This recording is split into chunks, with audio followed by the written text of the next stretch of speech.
তুমি ফিরে এলে? আমি জিজ্ঞেস করলাম।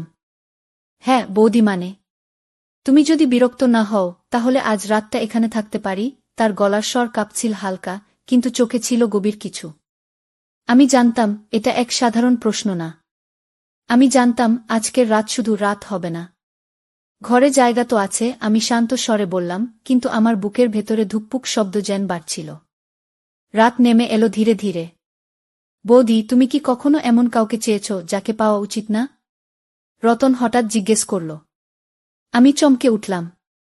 তার প্রশ্নটা শুধু জিজ্ঞেস করা না, যেন আমার ভেতরের অনুভূতিকে ছুঁয়ে যাচ্ছিল। হয়তো, কিন্তু চাওয়া আর পাওয়ার মধ্যে অনেক ফারাক। রতন, আমি ফিসফিস করে বললাম।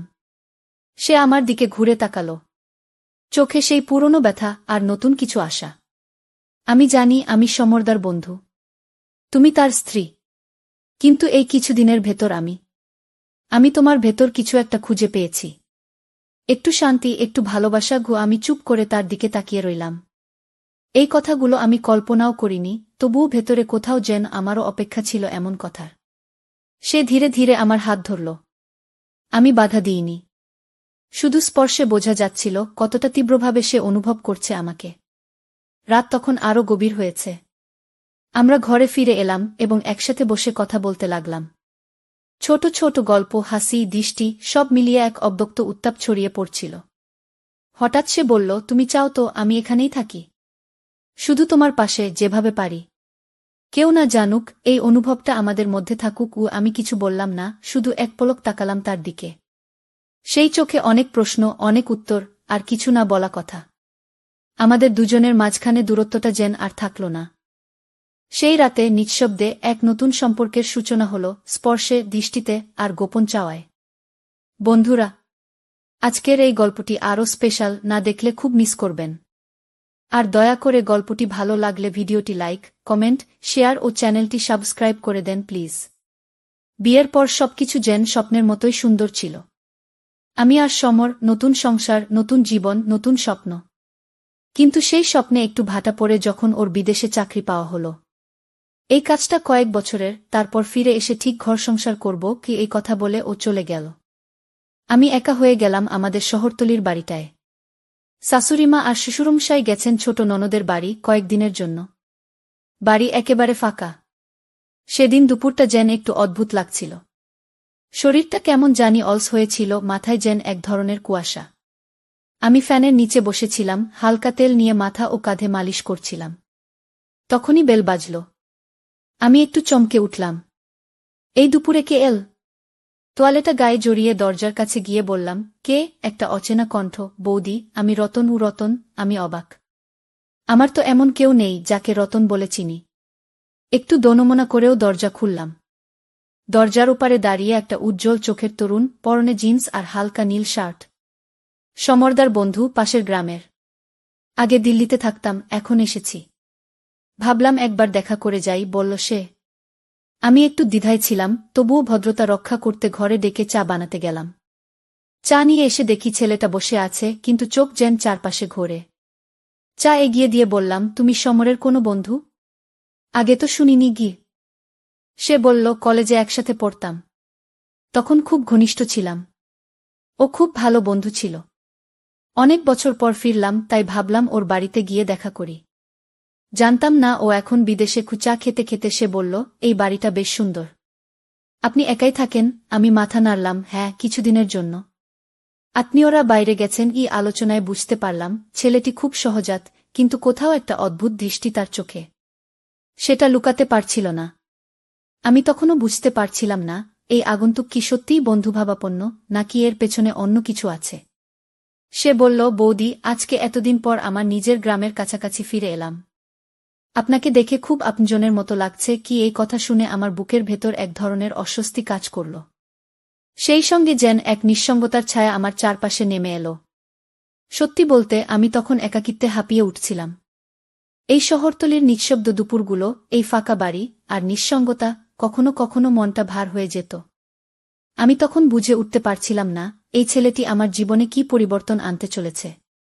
চায়ের কাপটা নামিয়ে রেখে রতন জানালার পাশে গিয়ে দাঁড়াল।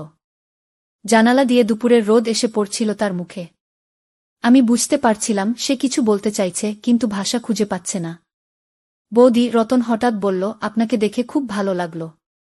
এতদিন পর নিজের মতো কাউকে দেখলাম। আমি হেসে বললাম, তোমার গ্রামে তো কত আত্মীয় স্বজন থাকবে। সে মুখ ফিরিয়ে বলল, সবাই আছে, কিন্তু আপন করে নেওয়ার মতো কেউ নেই।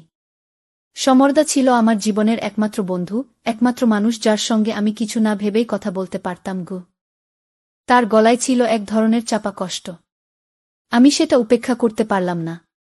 সমর তোমার কথা বলতো না ঠিকই, তবে ওর বন্ধুবান্ধব অনেক ছিল। আমি বললাম। হয়তো বলতো না, কিন্তু আমি তাকে আজও ভুলিনি। বলতে বলতেই তার চোখে জল চলে এল। আমি চুপ করে গেলাম। কিছু মুহূর্ত থাকে যেখানে শব্দ বাহুল্য হয়ে পড়ে।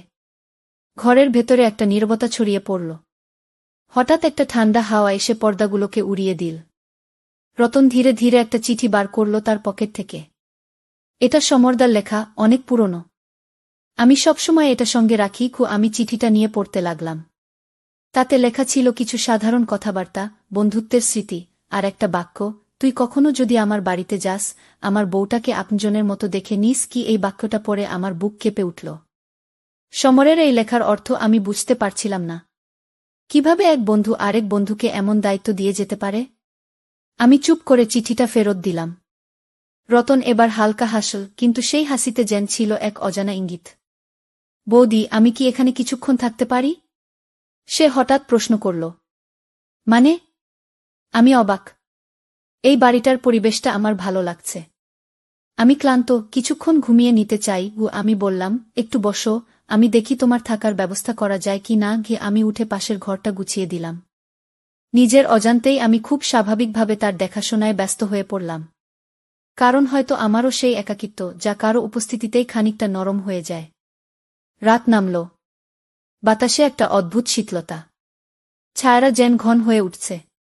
আমি জানতাম না, এই রাতে আমার জীবনের এক নতুন অধ্যায় শুরু হতে চলেছে। রাত তখন বেশ গভীর। ঘরের ঘড়িতে টিকটিক শব্দ ছাড়া আর কিছুই শোনা যাচ্ছিল না। আমি বারান্দায় বসেছিলাম, এক কাপ গরম দুধ হাতে নিয়ে। আকাশটা অন্ধকার, কিন্তু কোথাও যেন চাঁদের আলো ছায়ার মতো খেলে যাচ্ছিল। পাশের ঘর থেকে হালকা এক শব্দ এল। মনে হলো কেউ আস্তে করে হাঁটছে। আমার বুকের ভেতরটা একটু ধক করে উঠল। রতন! আমি ডাক দিলাম। দরজা খুলে সে বেরিয়ে এলো, তার চোখ লালচে, ক্লান্ত। ঘুম আসছিল না বৌদি, সে বলল, মনটা ভার হয়ে আছে। আমি তাকে বসতে বললাম, আর নিজেও তার পাশে গিয়ে বসলাম। আমরা দুজনই কিছুক্ষণ চুপ করে রইলাম। বৌদি, আপনি কি কখনো ভয় পান একা থাকতে? রতন হঠাৎ জিজ্ঞেস করল। প্রশ্নটা অদ্ভুত ঠেকল। আমি বললাম, হ্যাঁ, মাঝে মাঝে। তবে এখন অভ্যাস হয়ে গেছে। রতন একটু হেসে বলল, আমি একা থাকতে ভয় পাই। অনেক পুরনো অভিজ্ঞতা আছে আমার, যেগুলো মনে পড়লেই বুক কেঁপে ওঠে। আমি উৎসুক হয়ে জিজ্ঞেস করলাম, কি রকম অভিজ্ঞতা? সে কিছুক্ষণ চুপ থেকে বলল, ছোটবেলায় একবার বাড়ির সবাই একটা উৎসবে গিয়েছিল, আমি একা ছিলাম। সেই রাতে কেউ একজন বাড়ির পেছন থেকে জানালার কাছে টোকা দিচ্ছিল। কিন্তু কেউ ছিল না বাইরে।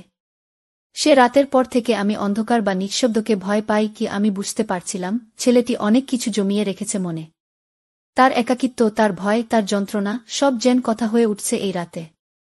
আমি বললাম, তোমার সাহস আছে যে এগুলো এখনো মুখে বলতে পারো? সে আমার দিকে তাকিয়ে বলল, আপনাকেই তো বললাম বৌদি। আপনি এমন একজন যাকে দেখে মনে হয় সবকিছু বুঝতে পারবেন, না বললেও। তার চোখে ছিল এক ধরনের অদ্ভুত প্রশান্তি, আর সেই দৃষ্টিতে আমি যেন নিজেকে নতুন করে দেখলাম। বৌদি, সে আবার বলল, আপনি কি সমরদাকে মিস করেন? আমি একটু চুপ করে থাকলাম। তারপর বললাম, প্রতিদিন। এই কথাটার পর আমরা দুজনেই আর কোনো কথা বলিনি। রাতটা নিঃশব্দ হয়ে গেল, কিন্তু সেই নীরবতার মধ্যেও যেন একটা অদ্ভুত শব্দ লুকিয়েছিল, ভাঙা মন, অসম্পূর্ণ অনুভব আর অজানা আকর্ষণের। রাতটা কাটল। কিন্তু আমি জানতাম, এই রাত শুধু একদিনের ছিল না। এটা শুরু এক নতুন আবর্তনের। রাত শেষ হয়ে সকাল চলে এলো। কিন্তু আমার ভেতর যেন এক ধরনের অস্বস্তি জমেছিল, যা কাটছিল না। রতন আর আমি একে অপরের দিকে তাকালাম, কিন্তু কোনো কথাই মুখ দিয়ে বের হল না। তার চোখে যে কিছু অতিরিক্ত ছিল তা আমি বুঝতে পারছিলাম। শুধু কি বন্ধু হিসেবে এসেছিল সে? নাকি তার মধ্যে অন্য কিছু ছিল যা গোপন রাখা হয়েছিল? আমি উঠে ঘরটা গুছিয়ে নিতে লাগলাম। রতন উঠে দাঁড়িয়ে বলল, বৌদি, আমি চলে যাচ্ছি। এই কথাটা শুনে আমার বুকের ভেতরটা একটু কেঁপে উঠল। কেন যেন মনে হচ্ছিল রতন চলে গেলে আমার কিছু অজানা শূন্যতা অনুভব হবে। কিন্তু আমি মুখে কিছু বললাম না, শুধু মাথা নেড়ে তার দিকে তাকালাম। ঠিক আছে, তবে কোনো সমস্যা হলে জানাবে খু, আমি ধীরে বললাম। সে এক ঝলক হাসল, কিন্তু সেই হাসিতে কিছুটা কৃত্রিমতা ছিল। ধন্যবাদ বৌদি, তুমি ভালো থেকো খু। এভাবে চলে গেল রতন। কিন্তু তার চলে যাওয়ার পরেও যেন বাড়ির প্রতিটি কোণে তার উপস্থিতি অনুভব করতে লাগলাম। সেই হাসি, সেই অদ্ভুত দৃষ্টি, সবকিছু যেন আমার মনে খেলে যাচ্ছিল। আমি জানতাম কিছু একটা ছিল যা আমি এড়িয়ে গিয়েছিলাম। দুপুরের সমরের ফোন এলো। প্রথমে একটু অস্বস্তি লেগেছিল, কিন্তু তারপরই আমি ফোনটা ধরলাম। কেমন আছো? সমর হেসে বলল। ভালো আছি, তুমি কেমন? আমি হাসতে চেষ্টা করলাম, কিন্তু ভেতরে এক ধরনের অস্বস্তি জমেছিল। কোনো সমস্যা? সমর প্রশ্ন করল। তোমার কথায় কিছুটা উদ্বেগ দেখছি। না, কোনো সমস্যা নেই। তুমি চলে যাওয়ার পর বাড়ি একটু নিঃসঙ্গ লাগছে। কিছুটা একা একা মনে হচ্ছে। আমি সোজা বলে দিলাম। তুমি রতনকে দেখেছ? সমর জানতে চাইল। হ্যাঁ, সে আসছিল। নিজের গ্রামের কিছু কাজ নিয়ে এসেছিল বলে বলেছিল। তোমার সাথে কথা বলেছে নিশ্চয়। আমি জানি রতন অনেক দিন পর এল, কিন্তু সমর কিছুটা থেমে গিয়ে বলল, তুমি সাবধানে থেকো। আমি তোমার জন্য চিন্তিত। তার কথাগুলো শুনে আমার মনটা বেশ ভারী হয়ে গেল। কিন্তু সমর তোমার বন্ধু তো। তুমি এত চিন্তা করছো কেন? সমর কিছুক্ষণ চুপ থাকল, তারপর বলল, সে মানুষ হিসেবে ভালো, কিন্তু মাঝে মাঝে তার মধ্যে কিছু অদ্ভুত বৈশিষ্ট্য থাকে। তাকে খুব ভালোভাবে জানো না তুমি গু। আমি কিছুটা অবাক হলাম। অদ্ভুত বৈশিষ্ট্য? হ্যাঁ। রতন মাঝে মাঝে নিজেকে নিয়ন্ত্রণ করতে পারে না, আর সেই কারণে তার কিছু আচরণ কখনো কখনো অস্বাভাবিক হয়ে ওঠে। তুমি সতর্ক থেকো কু। এই কথাগুলো শুনে আমার মাথায় চিন্তার ঝড় উঠল। সমর কি জানত রতন আসলে কেমন? কি ধরনের আচরণ সে করত? কিন্তু কেন আমাকে এসব বলল না আগে? কেন এতদিন পর এসব জানালো? আমি একটু বিরক্ত হয়ে বললাম, ঠিক আছে সমর, আমি সাবধানে থাকব। ফোন রেখে দেওয়ার পর কিছুক্ষণ চুপচাপ বসে রইলাম। রতনের সম্পর্কে আরও কিছু তথ্য জানতে ইচ্ছে করছিল, কিন্তু আমি কিছু বলিনি সমরকে। আমি ঠিক বুঝে উঠতে পারছিলাম না, আমার মনে যে শূন্যতা, যা রতন চলে যাওয়ার পর অনুভব হচ্ছিল, সেটা আসলে কি? নিঃসঙ্গতা, কিংবা কিছু অন্যরকম অনুভূতি? এমন সময় দরজায় নক পড়ল। এক মুহূর্ত চুপ থেকে দরজা খুলে দেখলাম রতন আবার দাঁড়িয়ে। তার মুখে হালকা হাসি, কিন্তু চোখে কিছু একটা ছিল যা আমার মনের ভেতর যেন কাঁপন তুলে দিল। তুমি ফিরে আসলে? আমি অবাক হয়ে বললাম। হ্যাঁ, কিছু দরকার ছিল। আর তোমার সাথে একটু কথা বলার ছিল। রতন ধীরে ধীরে কথাগুলো বলল। এই মুহূর্তে আমি নিশ্চিত হলাম, এই দিনটা সহজ হবে না। কিছু একটা ঘটতে চলেছে যা আমার জীবনকে বদলে দিতে পারে। দরজা খুলে আমি রতনকে আবার দেখে কিছুটা স্তব্ধ হয়ে গেলাম। তার চোখে এক ধরনের টান ছিল, যেন কিছু বলবে, আবার না বলে ফিরে যাবে। তুমি ফিরে এলে? আমি জিজ্ঞেস করলাম। হ্যাঁ বৌদি। মানে? তুমি যদি বিরক্ত না হও, তাহলে আজ রাতটা এখানে থাকতে পারি? তার গলার স্বর কাঁপছিল হালকা, কিন্তু চোখে ছিল গভীর কিছু। আমি জানতাম এটা এক সাধারণ প্রশ্ন না। আমি জানতাম আজকের রাত শুধু রাত হবে না। ঘরে জায়গা তো আছে, আমি শান্ত স্বরে বললাম, কিন্তু আমার বুকের ভেতরে ধুকপুক শব্দ যেন বাড়ছিল। রাত নেমে এলো ধীরে ধীরে। চারদিক নিস্তব্ধ। ছাদে দাঁড়িয়ে আমরা দুজনেই চুপচাপ আকাশ দেখছিলাম। অন্ধকারের ভেতর থেকে এক ধরনের অদ্ভুত নৈশব্দ আসছিল, যা কথার থেকেও স্পষ্ট ছিল। বৌদি, তুমি কি কখনো এমন কাউকে চেয়েছ যাকে পাওয়া উচিত না? রতন হঠাৎ জিজ্ঞেস করল। আমি চমকে উঠলাম। তার প্রশ্নটা শুধু জিজ্ঞেস করা না, যেন আমার ভেতরের অনুভূতিকে ছুঁয়ে যাচ্ছিল। হয়তো। কিন্তু চাওয়া আর পাওয়ার মধ্যে অনেক ফারাক রতন। আমি ফিসফিস করে বললাম। সে আমার দিকে ঘুরে তাকাল। চোখে সেই পুরনো ব্যথা আর নতুন কিছু আশা। আমি জানি আমি সমরদার বন্ধু। তুমি তার স্ত্রী। কিন্তু এই কিছুদিনের ভেতর আমি তোমার ভেতর কিছু একটা খুঁজে পেয়েছি। একটু শান্তি, একটু ভালোবাসা। আমি চুপ করে তার দিকে তাকিয়ে রইলাম। এই কথাগুলো আমি কল্পনাও করিনি, তবুও ভেতরে কোথাও যেন আমারও অপেক্ষা ছিল এমন কথার। সে ধীরে ধীরে আমার হাত ধরল। আমি বাধা দিইনি। শুধু স্পর্শে বোঝা যাচ্ছিল কতটা তীব্রভাবে সে অনুভব করছে আমাকে। রাত তখন আরও গভীর হয়েছে। আমরা ঘরে ফিরে এলাম এবং একসাথে বসে কথা বলতে লাগলাম। ছোট ছোট গল্প, হাসি, দৃষ্টি সব মিলিয়ে এক অব্যক্ত উত্তাপ ছড়িয়ে পড়ছিল। হঠাৎ সে বলল, তুমি চাও তো আমি এখানেই থাকি, শুধু তোমার পাশে, যেভাবে পারি। কেউ না জানুক, এই অনুভবটা আমাদের মধ্যে থাকুক। আমি কিছু বললাম না, শুধু এক পলক তাকালাম তার দিকে। সেই চোখে অনেক প্রশ্ন, অনেক উত্তর, আর কিছু না বলা কথা। আমাদের দুজনের মাঝখানে দূরত্বটা যেন আর থাকল না। সেই রাতে নিঃশব্দে এক নতুন সম্পর্কের সূচনা হল, স্পর্শে, দৃষ্টিতে, আর গোপন চাওয়ায়। এই সম্পর্কের নাম কেউ জানে না, না বন্ধুত্ব, না প্রেম, না অধিকার, তবু এই সম্পর্ক বাস্তব, তীব্র, নিঃশব্দ, অথচ হৃদয়ের গভীরে গেঁথে থাকা। রাতটা যেন কেটে গেল নিঃশব্দ, অথচ হাজার শব্দে ভরা এক অনুভূতির মাঝে। আকাশে ভোরের আলো দেখা যাচ্ছে। খোলা জানালা দিয়ে হালকা রোদ এসে আমার চোখে পড়ল। আমি ধীরে ধীরে উঠে বসলাম। শরীরে এখনো রাত্রির সেই উষ্ণতা লেগে, আর মন জুড়ে এক ধরনের শূন্যতা। পাশ ফিরে তাকালাম, রতন গভীর ঘুমে। তার মুখে এক শিশুর মতো প্রশান্তি। কিন্তু আমার বুকের ভেতরটায় যেন কিছু একটা টানছে। আমি কি ভুল করলাম? আমি কি বিশ্বাস ভাঙলাম? নাকি আমি কেবল এক মুহূর্তের তীব্র একাকিত্বে নিজেকে হেরে যেতে দিলাম? এই প্রশ্নগুলো বারবার আমাকে কামড়ে ধরছিল। আমি বিছানা থেকে উঠে গিয়ে আয়নার সামনে দাঁড়ালাম। নিজের চোখের দিকে তাকালাম, এক নারীর, এক স্ত্রীর, এক প্রেসির চোখ। কিন্তু এই চোখে আজ স্পষ্ট দ্বিধা। এক কাপ চা বানিয়ে বারান্দায় বসে পড়লাম। পাখির ডাক, সকালের নীরবতা, আর আমার ভেতরের ছটফটানি সব একসাথে কেমন গুমোট লাগছিল। বৌদি, কি একটা পরিচিত গলা আমাকে চমকে দিল। পেছনে তাকিয়ে দেখি রতন দাঁড়িয়ে আছে, চুল এলোমেলো, চোখে ঘুম না ঘুম ভাব। তুমি এত সকালে জেগে গেলে? আমি কোনো কথা বললাম না। চুপ করে তাকিয়ে রইলাম তার দিকে। সে এগিয়ে এসে আমার সামনে বসল। আমি জানি তোমার মনে অস্থিরতা আছে, কিন্তু আমি তোমাকে দোষ দেব না। আমি শুধু চাই তুমি বুঝে ফেলো এই মুহূর্তটা আমাদের কেমন ছিল। এটা যদি ভুলও হয়, তাহলে সেটাও দুজনের ভাগ করে নেওয়া ভুল। তার কথায় যেন খানিকটা প্রশ্রয় ছিল, খানিকটা সাহস, আর প্রচণ্ড ভালোবাসা। আমি জানি তুমি সমরদাকে ভালোবাসো, সে বলল, তবে আজ রাতে এই অনুভবটাও অস্বীকার করো না বৌদি। এটা সত্য ছিল। আমার চোখ দুটো ছলছল করে উঠল। সত্যি বলতে, আমি নিজেও জানি এই অনুভূতির জন্ম হয়েছিল গভীর, স্পর্শভরা, অথচ পরিণতিশূন্য এক আত্মিক টান থেকে। আমি শুধু বললাম, রতন, তুমি চলে যাও। আজ না হয় কিছুই হয়নি, ধরো।